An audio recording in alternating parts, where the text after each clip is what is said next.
Cinema Classics is sponsored by the Gateway Film Center and is produced by John DeSando and Johnny DiLoretto.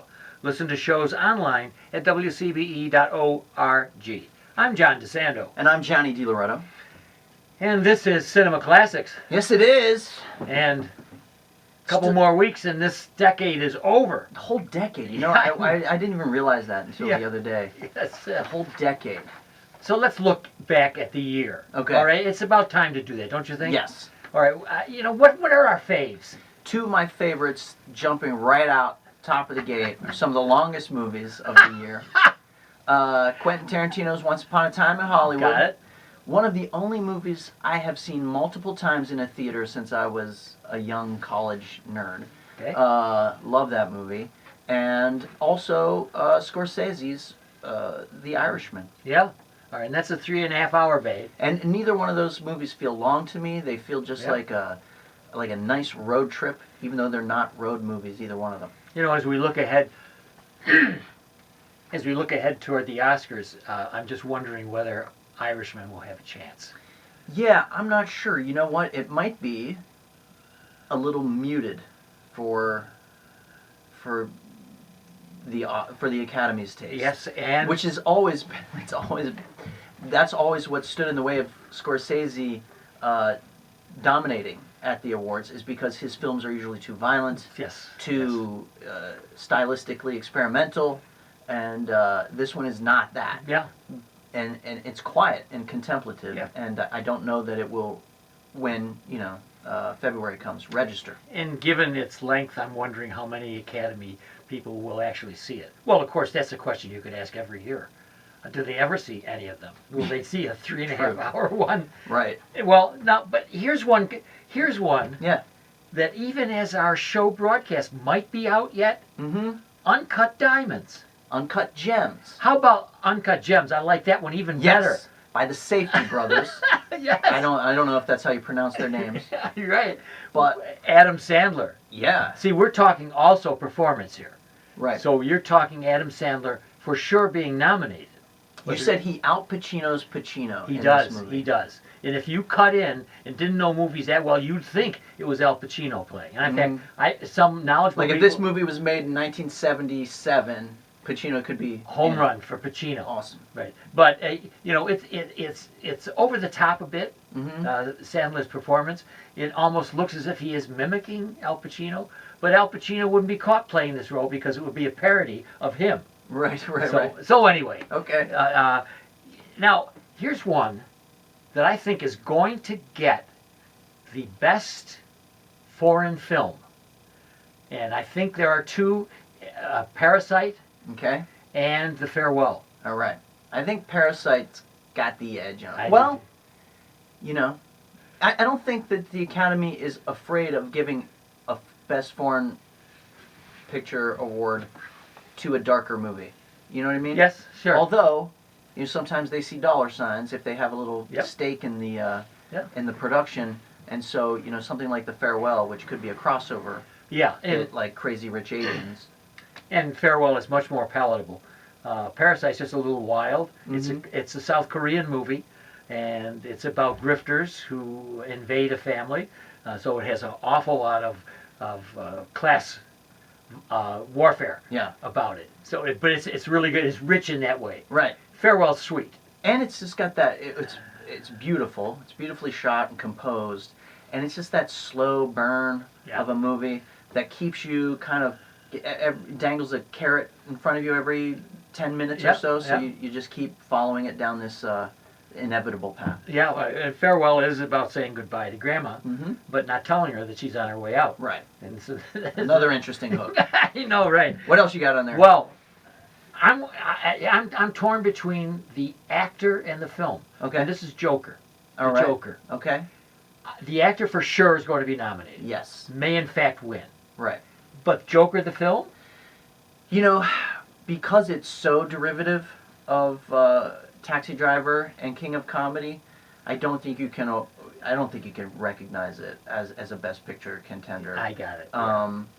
I do think that you're right, spot on the performance. One of the most startling performances of the year, and it's a neat parlor trick I think the movie is a really smart parlor trick by taking the Scorsese templates of Taxi Driver and King of Comedy and then layering over top of them this DC comic villain Yes. origin story. I think it's really entertaining, and I mean, maybe in some ways the portrait of this man's decline in mental health is pertinent, Yes. culturally and historically right now, and so it has some importance to it.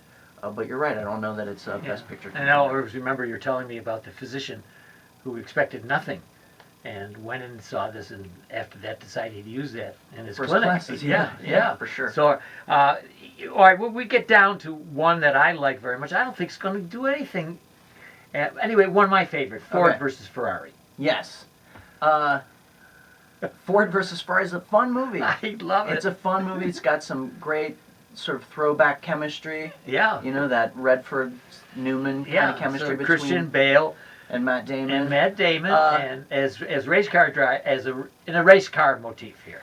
Yeah, I just don't. I enjoyed it immensely, but I guess it would be at the bottom of my favorites list of the year. You know what I mean? There's nothing really kind of elevating it. I don't think.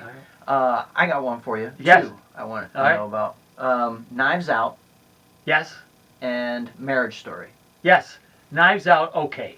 Okay. It's a confection as far as I'm concerned. Yeah. Yeah. You talk about derivative. Whoa. Yeah. I mean, its humor and charm is that it is derivative, and it knows that. And it's taking that old whodunit Yeah. formula and breathing some new life into it. Yeah. Definitely. Visually, it's astounding. Oh, it is. The shots and the editing is great. And, of course, it's fun to have Daniel Craig, in a new sort of character, which I think he's really great. He's fun in it. And you can't go wrong taking your family at holiday time Mm-hmm. to see Knives Out. Okay. I think everybody will. In fact, I'll bet it's doing very well. People I talk to. Yeah, in the shadow of Frozen 2, Oh, it's God. carving out a nice Whoa, little run. I And so, noticed. it might be one of those movies that kind of grows in attendance as the weeks go on. And you mentioned Marriage Story. Yeah. And there's a brilliant Noah Baumbach. That is just an Adam Driver and Scarlett Johansson. This is a trio worth looking at, and for all those, since at least half of our audience is gone through divorce. Yeah. I want to. It's very moving. It's Yes. a very moving experience. I was a little disappointed in it. Okay. I still haven't quite figured out why. But first of all, you keep talking about the performances Yes. this year sometimes being better than the movies. Yes. Yes. Definitely, Adam Driver needs to be nominated for this movie, especially given his Good point. 1-2 trick here in The Report, which Right. is terrific in. And Scarlett Johansson again just continues to. She gets she's better got a and better. 1-2 punch Yeah. this year with Jojo Rabbit, and this movie.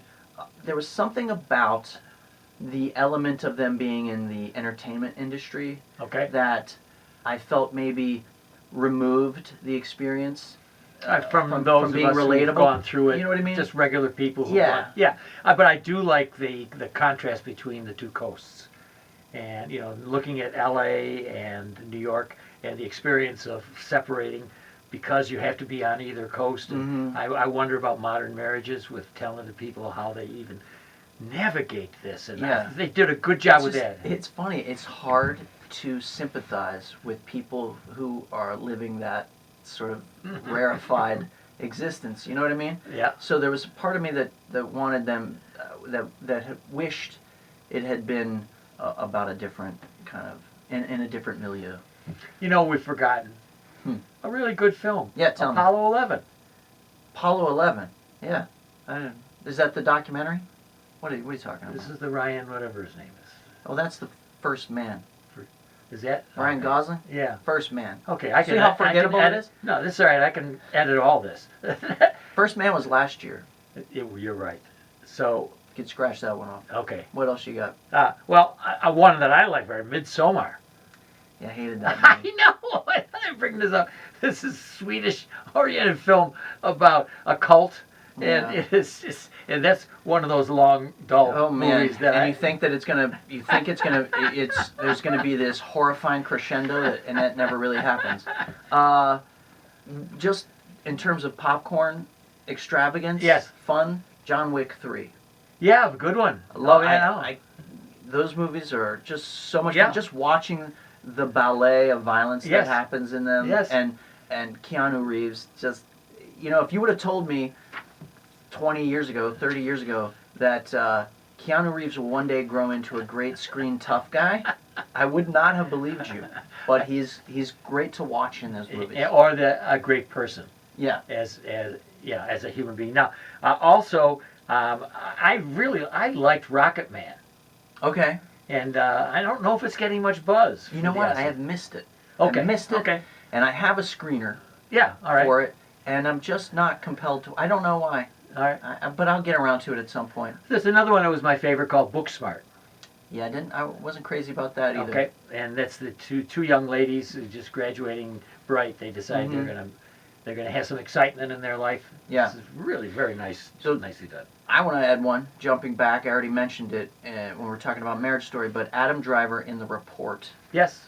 is a great little, political thriller in the vein of All the President's Men, Spotlight. Spotlight. But you know what? No sex. There's no sex. In a metaphorical way. It's There's- not sexy. No, I know. But It's a process. So would you say All the President's Men? Oh has no yeah, sex when you in got it? sexy. I know. Are you saying that about All the President's Men? Yes, I'm What is- saying it's sexy because I think both the protagonists are sexy. They carry off. So their you're roles. saying the Hoffman Redford dynamic Exactly. adds that little element Exactly. Driver's over there by himself, and he's going. He's, Good point. Good point. That is a good point. But I was really sort of drawn into that movie in a way Oh, I didn't I agree. expect to be. Yeah. And sometimes when I see those like over the top references or homages to a film in the past, it can be a little grating or take you out of the movie. Here, I think it works. I think the All the President's Men thing works. Yeah, I do too. Well, as always, we have gone a long time, Yeah, and we have gone through the year 2019.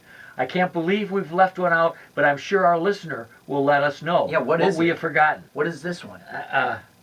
Booksmart. Oh, and what is Lighthouse. Lighthouse? Also I a love. dud. Oh, Which of course I love. Yeah. I love the two actors.